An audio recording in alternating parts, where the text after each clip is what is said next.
करेंगे DGEHS। तो काफ़ी सारी क्वेरीज और काफ़ी सारे क्वेश्चंस थे इसको लेकर कि मैम DGEHS जो कार्ड है वो कैसे बनेगा और कौन कौन इसे बनवा सकते हैं, कौन कौन परिवार के सदस्य इसमें शामिल होंगे। तो इसको लेके यहाँ पे एक कंप्लीट वीडियो मैंने बनाया है, आप इसे पूरा देखिए, आपको एक एक चीज़ समझ में आ जाएगी। मैंने यहाँ पे सारी डिटेल्स दी हैं और उसके बाद भी अगर आपको कोई डाउट होता है तो इसकी कंप्लीट PDF आप मेरे चैनल से डाउनलोड कर सकते हैं। तो चलिए स्टार्ट करते हैं। सबसे पहले DGEHS, इसकी फुल फॉर्म आप देख सकते हैं, Delhi government employees health scheme, ये इसकी फुल फॉर्म होती है। जैसे आप सभी जानते होंगे सेंट्रल गवर्नमेंट का जो होता है वो CGHS होता है ना, ये इस तरह से होता है।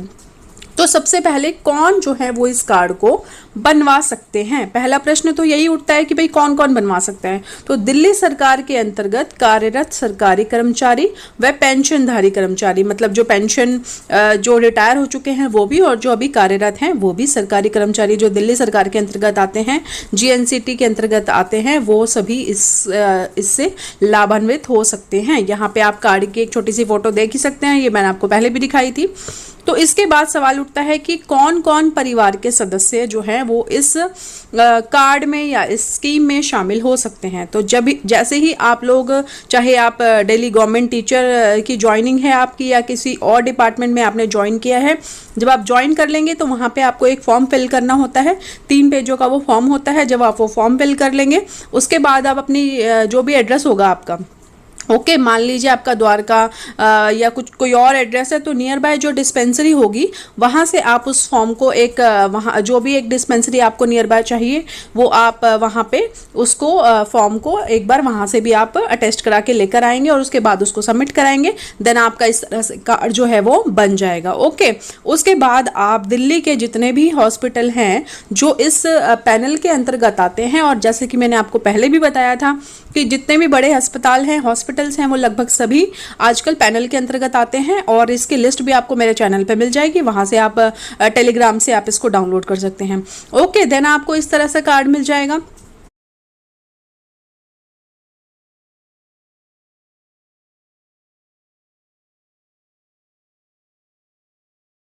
शॉपिंग करना है तो पहले फ्लिपकार्ट पे करो, क्योंकि फ्लिपकार्ट पे ऐसे ऑफर्स के साथ सब करेंगे।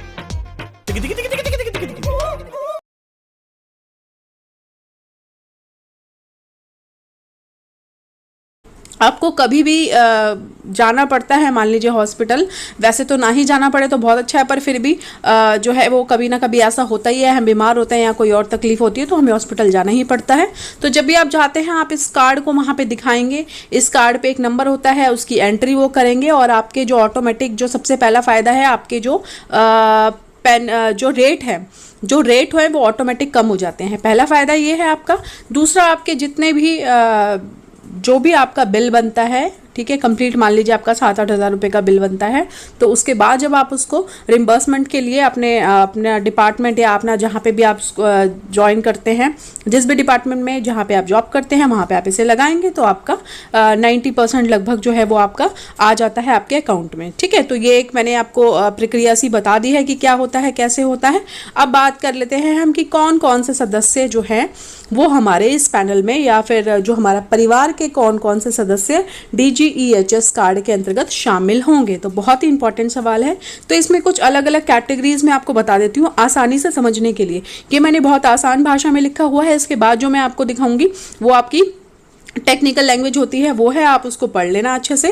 पहले यहाँ पे आप समझ लीजिए, मान लीजिए अनमैरिड हैं आप, आपकी जॉब अभी अभी लगी है, आप शादीशुदा नहीं हैं, अनमैरिड हैं, मेल हैं या फीमेल हैं, डजेंट मैटर। ओके, तो यहाँ पे आप सबसे पहले आपके जो पेरेंट्स हैं यानी कि आपके जो माता पिता हैं वो आपके कार्ड में जो है वो शामिल हो सकते हैं, चाहे वो आप मेल हैं या फीमेल हैं। ओके, लेकिन आपके माता या पिता जो है वो पहले से किसी सरकारी मेडिकल की सुविधा प्राप्त ना करते हो, यानी कि आपकी मदर और फादर किसी गवर्नमेंट जॉब में ना हो, जैसे वो पहले से कोई पैनल या कोई उनका कार्ड बना हुआ ना हो, CGHS या DGS जो भी होता है, इसके अलावा भी कुछ होते हैं, तो वो इस तरह का कोई कार्ड बनाना हो तो आप जो है उनको अपने मेडिकल कार्ड में शामिल कर सकते हैं।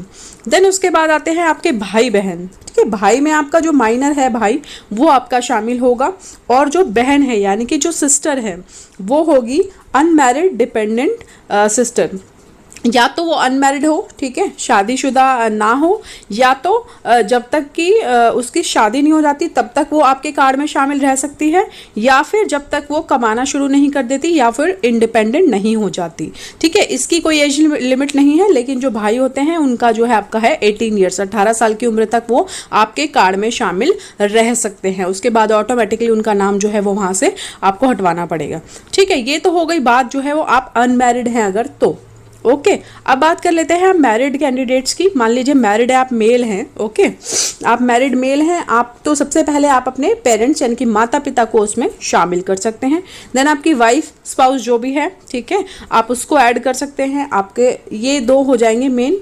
देन बाकी वही है माइनर आपका भाई, अनमैरिड बहन, या फिर जब तक उसकी शादी नहीं हो जाती, या फिर जब तक वो कमाना, या फिर डिपेंडेंट जो है, अगर डिपेंडेंट है तो रहेगी और इंडिपेंडेंट हो जाती है तो कोई दिक्कत नहीं है, ठीक है। तो फिर वो आपके कार्ड से जो है वो ऑटोमेटिक हट जाएंगी। यहाँ पे मैं आपको एक बार थोड़ा सा क्लियर करना चाहती हूँ, माइनर भाई यानी कि 18 ईयर्स तक, 18 साल से छोटा अगर आपका भाई है तो आप उसको अपने कार्ड में शामिल कर सकते हैं।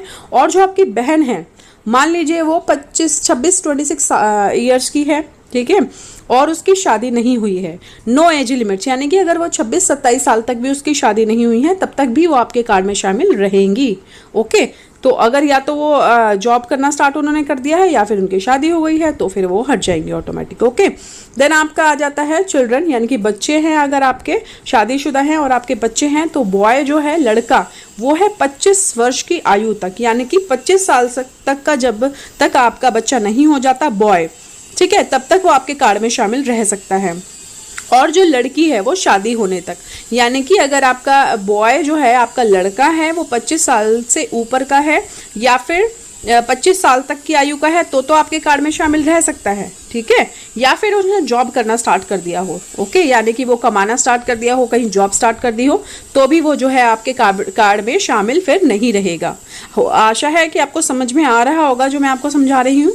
यहाँ पे एज लिमिट बॉयज़ के लिए दी गई है लेकिन गर्ल्स के लिए नहीं है, ये ध्यान दें। तो लड़की की शादी होने तक, यानी कि अगर आप मैरिड मेल हैं, आपके बच्चे हैं और आपकी लड़की भी है, तो शादी होने तक जो है वो आपकी जो उसमें आपके कार्ड है उसमें एलिजिबल रहेंगी, उसमें शामिल रहेंगी, ओके। मान लीजिए अगर 30 इयर्स में भी उनकी शादी होती है तब भी जो है वो उनके 30 साल तक वो उस कार्ड में रहेंगी, उसका लाभ उठा सकती हैं, ओके। ये आप ध्यान रखें। और बच्चे आपके, जैसे मैंने आपको पहले बताया था कि दिल्ली में सरकारी नौकरी प्राप्त करने के आपके 10 फ़ायदे, उसमें मैंने आपको बताया था कि ज़्यादातर जो फैसिलिटी होती है वो 2 बच्चों के लिए होती है, लेकिन जो हमारा ये जो कार्ड होता है DGHS या CGHS कार्ड होता है, उसमें इस तरह का कोई भी बाउंडेशन नहीं होता। अगर आपके 2 से ज़्यादा बच्चे हैं तो भी वो उस कार्ड में शामिल होंगे, ठीक है। देन आप बात कर लेते हैं हम मैरिड फीमेल्स की, ठीक है। मैरिड फीमेल्स की बात कर लेते हैं। मान लीजिए कि शादी हुई है, आपकी शादी नहीं हुई है आपकी, और आपने ज्वाइन कर लिया भाई जो भी आपकी गवर्नमेंट जॉब लगी है मान लीजिए, देन आपने अपने मॉम डैड यानी कि अपने माता पिता को उसमें कार्ड में शामिल कर लिया, ओके। उसके बाद आपकी शादी हो गई और अब आप चेंज कराना चाहते हैं तो कैसे होगा? या तो आपके सिर्फ पेरेंट्स होंगे या फिर आपके इन लॉज यानी कि सास ससुर होंगे, इस बात का ध्यान रखें। या तो आपके सिर्फ माता पिता होंगे या तो सास ससुर होंगे। और इसका मैं आपको एक और बताना चाहती हूँ कि जैसे मान लीजिए पहले से आपके कार्ड में माता पिता थे, ओके, तो उसके बाद आपको पूरी जो सर्विस टाइम होता है उसमें सिर्फ एक बार ही आप इसमें ये वाला जो पॉइंट है उसको सिर्फ एक बार ही चेंज करा सकते हैं। ऐसा नहीं है कि आपने पहले माता पिता को शामिल किया था, फिर सास ससुर को कर लिया, फिर आपने कुछ और सोचा और फिर से माता पिता को कर लिया, ऐसा नहीं होगा, ठीक है। अगर आपके पहले पेरेंट्स थे उसके बाद इन लॉज हो गए तो बस इसके आगे आप इसको चेंज नहीं करा पाएंगे, ओके। देन आपके हस्बैंड आ जाएंगे अगर वो पहले से किसी गवर्नमेंट जॉब में नहीं है और पहले से कोई इस तरह की फैसिलिटी नहीं ले रहे, है ना। मान लीजिए आपके जो हस्बैंड हैं वो ऑलरेडी गवर्नमेंट जॉब में हैं, वो भी आपकी तरह ही गवर्नमेंट जॉब में है, DGHS या CGHS पैनल में है, तो आप दोनों में से सिर्फ एक ही जना जो है वो इस फैसिलिटी को अवेल कर पाएगा और उसी में जो बाकी के फैमिली मेम्बर्स होंगे उसमें वो इंक्लूड होंगे, ठीक है। देन बच्चे मैंने आपको बता दिया चिल्ड्रन में क्या है कि जो बॉय है, लड़का है, तो 25 वर्ष की आयु तक जो है वो आपके कार्ड में शामिल रह सकता है। और अगर लड़की है तो शादी होने तक या इंडिपेंडेंट होने तक, यानी कि जब तक वो जॉब स्टार्ट नहीं कर देती तब तक वो आपके कार्ड में शामिल रह सकती है। तो यहाँ पर मैंने आपको जितने भी कॉमन पॉइंट्स होते हैं वो सभी समझा दिए हैं। अगर आप इसके बाद भी आपको लगता है कि आपकी क्वेरी कंप्लीट नहीं हुई है तो यहाँ पे पूरी टेक्निकल लैंग्वेज के साथ जो भी बातें यहाँ पे लिखी हुई हैं आप उसमें अपना पॉइंट देख सकते हैं। जैसे मान लीजिए ऐसा भी हो सकता है कि भाई आपकी एक से ज़्यादा वाइफ है या फिर और भी कोई आपके अडॉप्ट चिल्ड्रन है या कुछ ऐसा पॉइंट है, तो आप इनमें आप इसको वीडियो को पॉज करके ये यहाँ पे आप देख सकते हैं।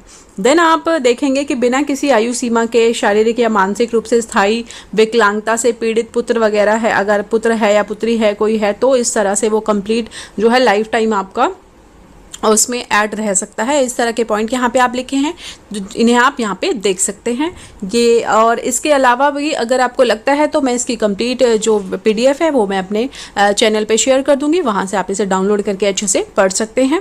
और भी अगर आपको कोई डाउट लगता है तो आप मुझसे नीचे कॉमेंट बॉक्स में पूछ सकते हैं। और अगर आपको ये वीडियो इन्फॉर्मेटिव लगा हो और हेल्पफुल लगा हो तो आप इसे लाइक करना ना भूलें और चैनल को ज़रूर से सब्सक्राइब कर लें।